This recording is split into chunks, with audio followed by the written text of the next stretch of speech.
Today you see a very beautiful dress that you can get for free till the 20th of December. So go ahead and watch this video so you can get your pattern. It's a very beautiful pattern, crinkle chiffon dress, beautiful neckline details, lovely holiday dress, has no occasion to be worn to, doesn't take the fun out of it. Keep watching. Hi sewing friends, my name's Karina from liftingpinsandneedles.com. Welcome to this channel that is all about sewing, limitless sewing. I am in a very different setup. I'm actually filming in my kitchen today. It's the only room in the house that has lights, electricity. And if you're interested to know more about that, stay tuned to the very end. I'll let you know. And I hope you can just ignore the setup. I really wanted to get this video up as soon as possible. And if I have to film in the kitchen for you, so be it.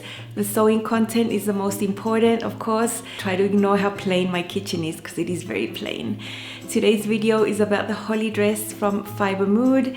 This is a pattern that's still free until the 20th of December, so you have a few hours to be able to get it for free. They are hosting social sew-alongs on Instagram, and if you're subscribed to their newsletter, you will always get this information. I'm subscribed to every single newsletter. That's why I'm always in the loop about everything that's going on with all the brands, and where there's free things available, I'm ready to jump on that because who doesn't love a free pattern? If you want to get the holly dress for free through the 20th, click down below in the description box where there will be a link to the Fibre Mood page where you'll find what code to use, both for the holly dress that I'm going to show you today and another dress called Carole, which is a lovely wrap dress for knit fabrics. I've chosen to go with the holly because it's made for wovens and I like the style. The holly dress originally hits the ankle, mid-shin, depending on how tall you are. It is a long dress, but that can be totally customizable. I never saw the dress as a long dress. I always knew mine was going to be mid-knee, above the knee sort of thing. It has a raised collar. It has two layers in the collar, an inner collar and an outer collar, and very beautiful gathers coming from the center of that collar. So pretty. At the back, there is a center back seam with an invisible zipper that involves the collar at the back, and then you have nice setting sleeves that are wide at the bottom, bishop style. So this wide sleeve at the bottom goes gathered into that cuff. The cuff overlaps a little bit and you have three buttons, three buttonholes there to close it off at the wrists. And they do have that beautiful continuous bound vent at the back of the sleeve there that unites with the cuff. Very similar to what I've shown you how to sew in extensive detail with the Mila Shirt from Itch to Stitch a couple of weeks ago. So if you've never seen that technique, it's not as hard as you think.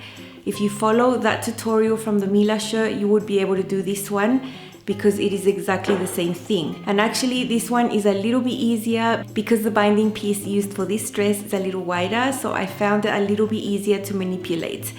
There's also the option of you making a self belt, a sash type thing for you to tie up at the waist if you want to do that. It's your choice. I opted not to do that and just leave my dress loose. Sort of like a shift style dress. That was the look I had intended for this, and specifically to match with the fabric that I had planned in my head.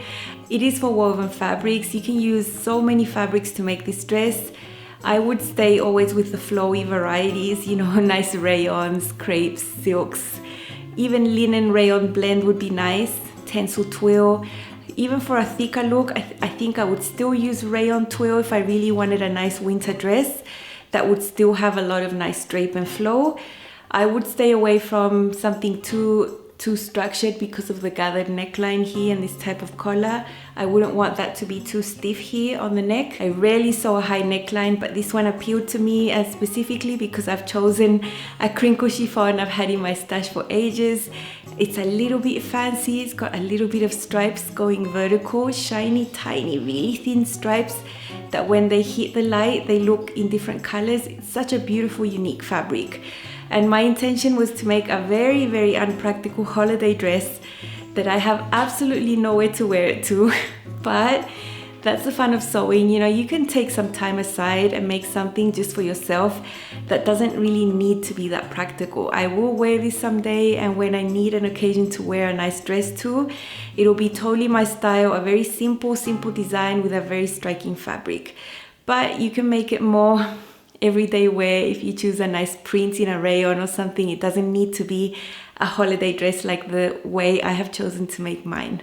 The size range is pretty good. You have numbers there on the chart for European sizing. You have UK sizing and US sizing. It's all in the chart. So depending on where you are and what you're accustomed to, you can see what corresponds to what. For US sizing, it's from 0 to 26. UK 4 to 30. I've chosen to make a US size 16. That is what I found was going to match my measurements. You have a measurements chart for your body measurements where you can look at what your measurements are, and then you have a finished garment measurements. So it is a roomy design. It has about 5.5 inches of positive ease at the bust and the hips. I think this amount of positive ease is appropriate for this style. I wouldn't want to size down to have less ease at the bust and the hips, especially considering that I'm working with a super lightweight fabric where you don't need seams to be tight around your body in any way. You don't want these seams to have any types of stress. And because it's completely sheer, I will be wearing a slip underneath, and that automatically makes the ease a bit less because any layer you wear on top of your body makes your measurements larger at the end of the day. I think if you just look at your measurements and choose your size, you will be fine. You won't have a garment that's oversized or anything like that. I think it's been drafted very appropriately to the style for the ease that it's got in there. So I wouldn't be sizing down if I were you. Now, in Up Close and So Personal, I'm going to show you in a little bit of detail how I'm preparing and cutting all these pieces, how I am interfacing them. The two collar pieces are interfaced, both of them. For the cuffs, you just interface half of those. I have decided to interface different areas as well. And I have opted to not do that invisible zipper at the back. You will see that it's not necessary at all.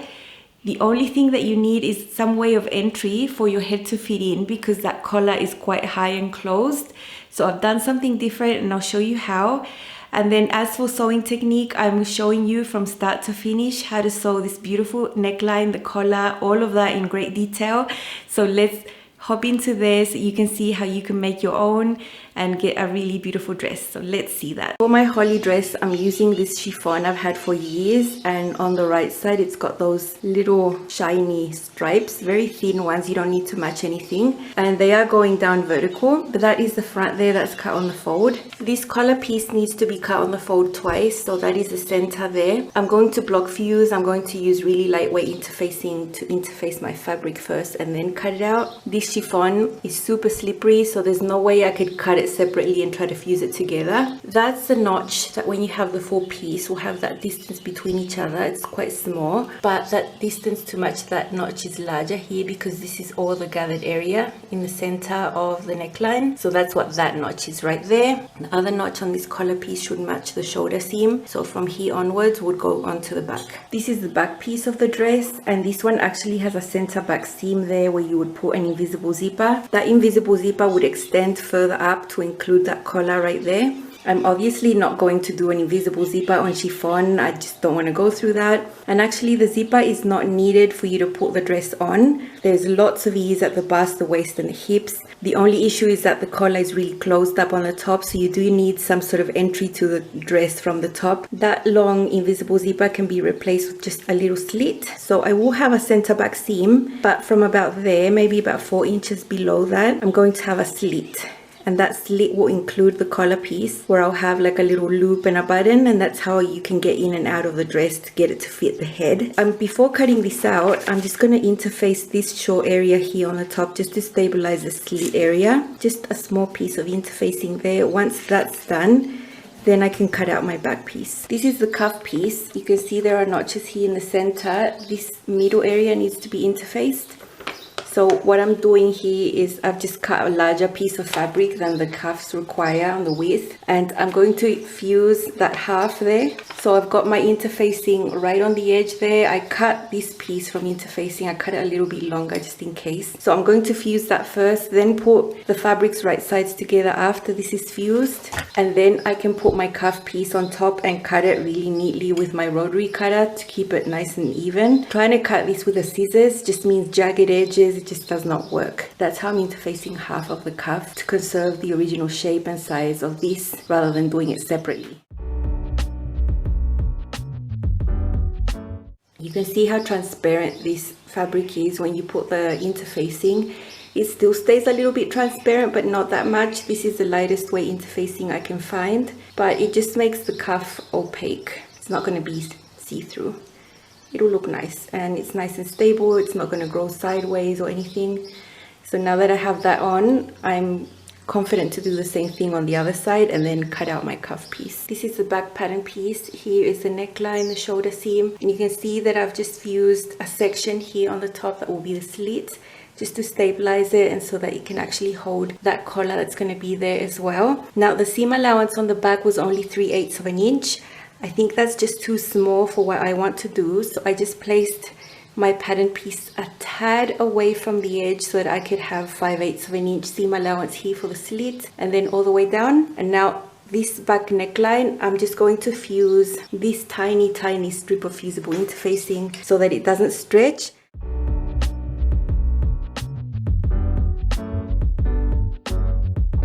It looks a little bit darker, but that will be hidden inside the collar. No one's going to ever see it. And now I have very stable necklines that I don't need to worry about while I'm sewing the dress. I calculated I was going to need this amount of fabric to cut both of the collar pieces on the fold. So it's already been interfaced. So now I can just put this on the fold, grab my collar piece. It doesn't say on the fold or anything, but it has that arrow. So I'll just put that there. And I'll just put one there, put one there. I have plenty of space to cut both of these pieces out.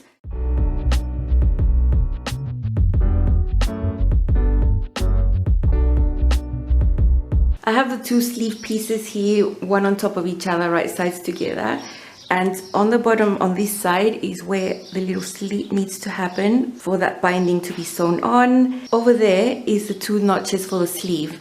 So whether you're doing a continuous bound placket, which is more delicate for female styles, or a tower placket, which is usually found more on men's shirts, sometimes in some women's shirts, make sure that that detail, you've marked it correctly. It always should be towards the back side of the sleeve where you have the double notches, not towards the front. That's going to avoid you problems of getting confused and ending up with this placket here on this end, because it's supposed to be at the back right there. So look at your sleeve, make sure your double notches are there, and that's where you've marked it. You shouldn't have a problem if you've marked your pieces properly to end up with these plackets in the wrong place. So I've already shown this technique before, but I was just pointing that detail out. These binding pieces for this dress don't have a pattern piece. It tells you what size to cut them. 6 centimeters by 20 centimeters. That's what it says. So that's what I've cut, and they're cut on the straight of grain. They're not bias. So making them straight of grain is so much easier to work with them, and they will just be more stable in this area. It doesn't need to conform to any curve because it is a straight slit there. And here you can see the cuffs that are interfaced only partially, half of them, and how wide that is. It's going to need to gather into the cuff. It's going to be super pretty. Here you can see the front pattern piece of the dress. The neckline looks extra wide, and it's because it's got extra ease to be gathered there, and there's a notch there and a notch there. That will be gathered in there in the center to match the collar pieces. You can see those two notches, the distance they have between them is not that big, and those notches need to match those notches there when you sew the collar piece on. There are two collar pieces, both of them are interfaced. I'm sewing the center back seam. Remember, I cut a slightly larger seam allowance to 5/8 here so that it wasn't so narrow at the back, mainly due to the slit that I want to do. You can see the interfaced area on the top. That yellow mark is where I'm going to stop, and from here up it's going to be the slit. It's about 5 inches there. I think it's plenty to get my head in through that opening.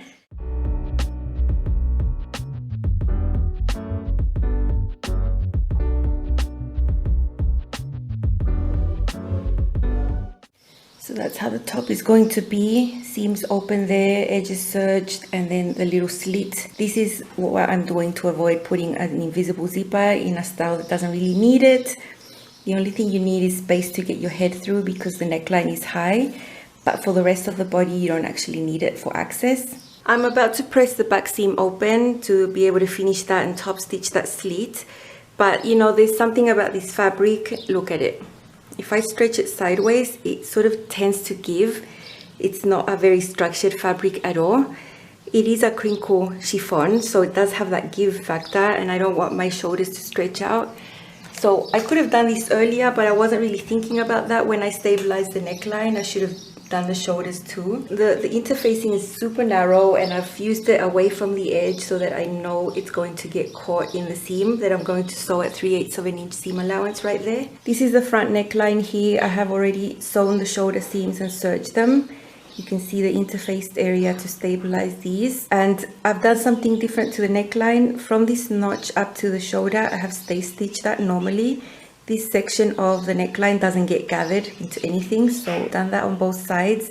And from this notch to that notch is where you will do a gathering stitch, 2 rows, to be able to gather this neatly into the collar. I've done the first row of gathering stitches about 1/4 of an inch from the edge, and the second one I'm doing it 1/2 an inch from the edge, so that it's wider than the 3/8 seam allowance, so that I can sew the collar on in the middle of the 2 rows of gathering. Long stitch length 5.0, and up to that notch mark there. So you can see the second row is further away from the edge. When I gather these together, I'll have really stable gathers in the middle there, and that's where I'm going to be sewing the collar onto. Here's the top of the dress. I have the collar piece, just one of these layers inside, right sides together. You can see the right side of the collar to the right side of the neckline right there. And I've started pinning from the back section. This is where I have my slits. You can see they've been folded, and I have 3/8 of an inch protruding of these collar pieces there, because you need to attach this to the second layer of the collar afterwards. So you start pinning there. Here's the shoulder seam, and there'll be a notch right there that matches. This notch on the collar matches that other shoulder seam, and then you start pinning into the front neckline, and you have that notch there on the collar that matches that notch there on the neckline. So this section is not gathered, and that is the section that I had stay stitched before. In the center, you have all this excess here that needs to be gathered to fit into that. And that's where the 2 rows of gathering stitches were done previously. I'm just gently pulling and fiddling and adjusting until I have the length that will match the length of that collar. As you can see, quite a fun little process here. And then we just need to sew this collar to the neckline together at 3/8 of an inch seam allowance. So you know that I did my 2 rows of gathering stitches a little beyond the 3/8 seam allowance, so that I could sew right in between there and get the gathers to lay super neatly. And this is a trick that was sent to me by one of the subscribers who left a comment in a video. So I've already done it once before, and I really like the idea. It works really well. So I'll just finish there adjusting. I'll pin this. So I'm sewing this with the collar underneath, and it's just because of this gathered area. I need this gathered area to be on the top and not be on the bottom. Remember to point the seam allowances of the shoulders towards the back, and 3/8 seam allowance right here.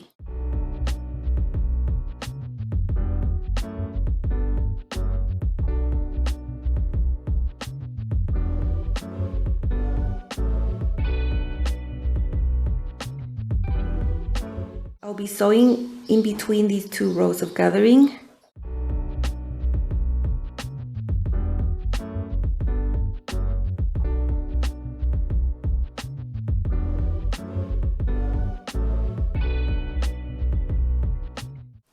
That's how the gathered section looks. That row of gathering stitches that goes beyond that seam can be easily removed. It was just a long stitch length, so that can come flying off. And that's how the collar looks sewn onto there.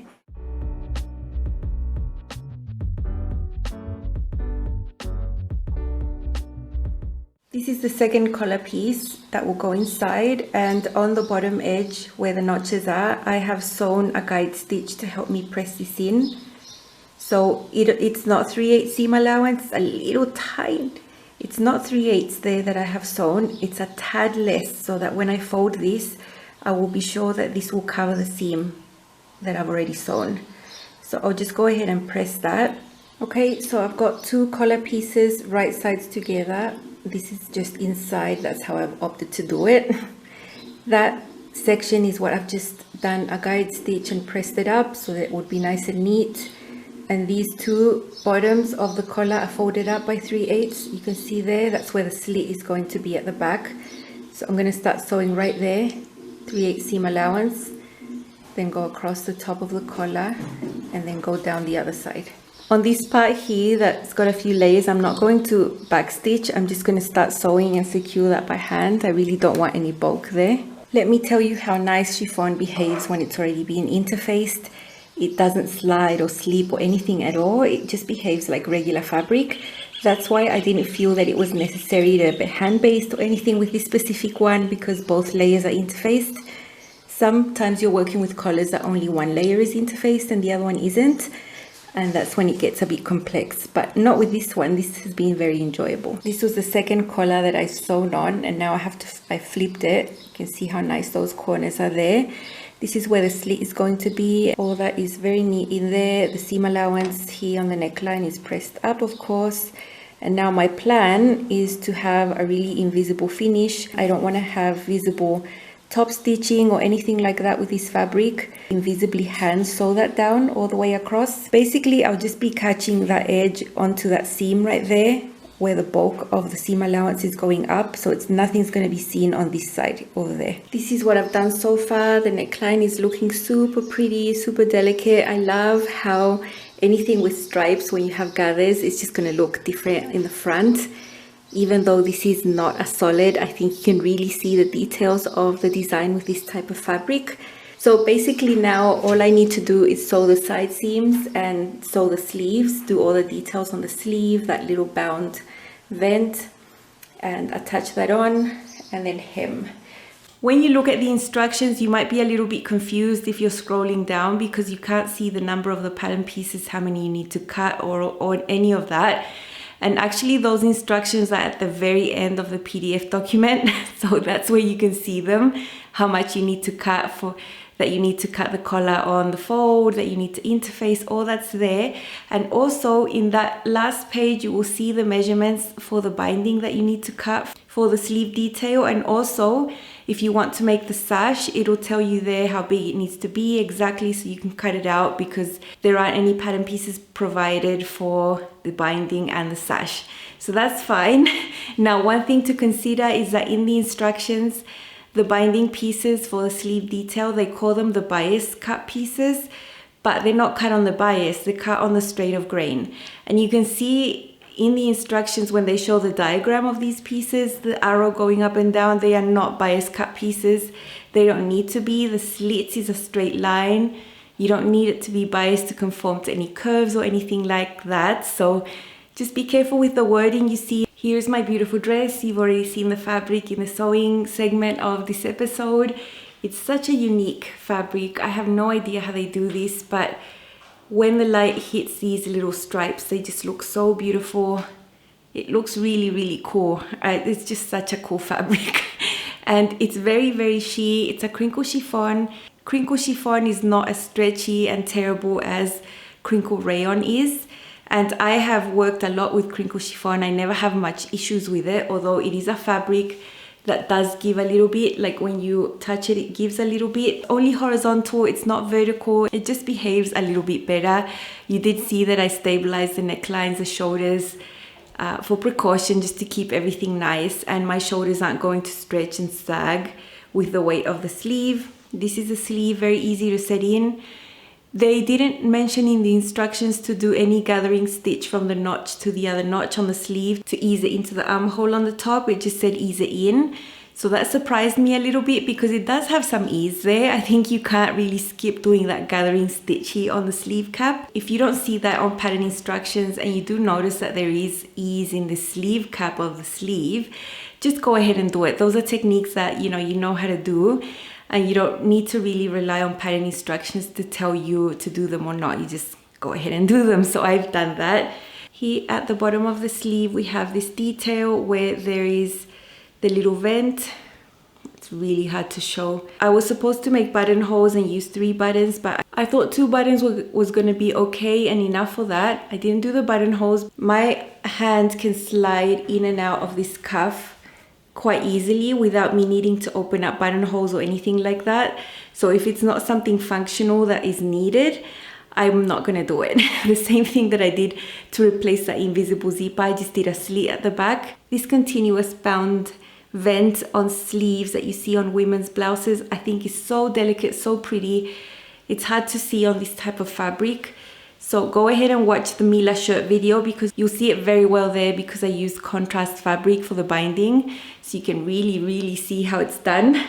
One thing to point out about the cuffs, when you sew the cuff onto this gathered section at the bottom, make sure you are sewing the interface side of the cuff to the sleeve so that the interface side is the one that you can see on the outside and the non-interface part of the cuff is towards the inside. The way I finished this inside is the same as I finished my collar. I just hand sewed it. It's a very small section and just a bit of hand sewing in there. No one's going to see it and it's extremely neat. No top stitching anywhere. This collar piece also is quite small. It's a small area. It took me much less time to hand sew that down than it would have to hand baste it and try to stitch in the ditch and do any other type of technique. I know it would have taken me longer. And I'm very confident with the hand sewing in there that it's extremely neat and there's nothing to be seen here on the outside. I did 2 little loops by hand that I've sewn there and I've got these 2 little buttons there to hold that in place. When I put my dress on to film footage for you outside yesterday, I had a really hard time doing this myself. I just could not get the buttons through the loops. I couldn't see, I couldn't feel a thing. So I needed help for that. So this would definitely be a dress that you need help with. Even if it had the zipper, I've always had issues with zippers too. I always need help to get zipped down and things like that. That little open area at the back is all you need for this to open, for you to be able to get it in and out of your head. At the bottom here, there's so much ease at the waist and the hips, you don't need a zipper there. If you're working with another fabric that is more normal, go ahead and put your zipper if you really want to. But I'm just saying it's not needed for function and I'd rather do this, my interpretation of the pattern and how I wanted to sew it. I'll show you now how this looks on. This is my shiny holly dress in a crinkle chiffon with little shiny stripes. I'm not exactly sure how they do that. The fabric has a little bit of give, it's completely transparent. So I have my Luna slip underneath from the nightwear collection, Love Notions, that I've made to use with these types of dresses that end up being sort of like an overlay. I love it. Long sleeves with a cuff and a high neckline, but because it's totally transparent, you can see the outline of the V of the Luna nightgown slip that I made. Nice enough ease. I don't want to put a sash or a belt, just leave it nice and loose like that. I think it's good. I did shorten this from the original length because it was supposed to be very long. This is the length that I like. Nice fancy dress that I have absolutely nowhere to wear it to, but it was a delight to sew up. You can see the fabric up closer. It's very shiny, very transparent. It does feel soft on the skin. You see how loose it is at the waist and the hips. The slip I have underneath is nice and fitted, so that's good. Doesn't create that much bulk underneath either. There's a seam at the center back right there, and here is the detail of the sleeves. Super beautiful, really lovely cuff. Here at the back is the cuff overlapping with 2 little buttons and the little vent right there. Very difficult to see. It was very nice to sew. I actually did not do buttonholes, I just sewed them closed just like that because my hand actually can fit through this cuff in and out super well without me needing to open it up or anything like that. I didn't really need the buttonholes for function, and if I can avoid them on chiffon, I will. Same as the zipper. You can see the neckline here up closer. The collar is standing up nice and straight. It's not transparent because both layers, the outer and the inner collar, are interfaced. Gives it that structure. Just enough. It's not totally stiff or digging into my neck or anything because the interfacing I used was very lightweight. I think it holds its shape beautifully, and the gathers coming from here are so beautiful. I think if this was a solid and not sheer, I would not be able to pull off this style. I wouldn't feel too comfortable, but because you can see the outline of the slip underneath with that V neckline under it, I think it looks really pretty. That's just my thing. If I'm gonna have anything that's high, it's gonna be sheer every single time. And this style was perfect for this fabric. It's a simple style, simple design, and I think the gathers look very beautiful with those weird little shiny stripes that this fabric has. Super love it. The shoulder fit is always good. I'm always looking at those things. For the size I chose, it's perfect. I have great mobility with these sleeves. Not that we live our lives like this, but whenever you get good mobility with sleeves, it's always a plus. And I just love the cuffs and the Just love the style of the dress in general. Very pretty. Very happy with my dress. It's just so beautiful. I can't believe I found this fabric and I had it in my stash for so long. I'm glad it's a dress like this I can have. Totally not practical, but not every single thing has to be practical, and I'm super happy that I made it. It's a very lovely dress, very lovely design, and I thought was suited for this, even with this high neckline like that.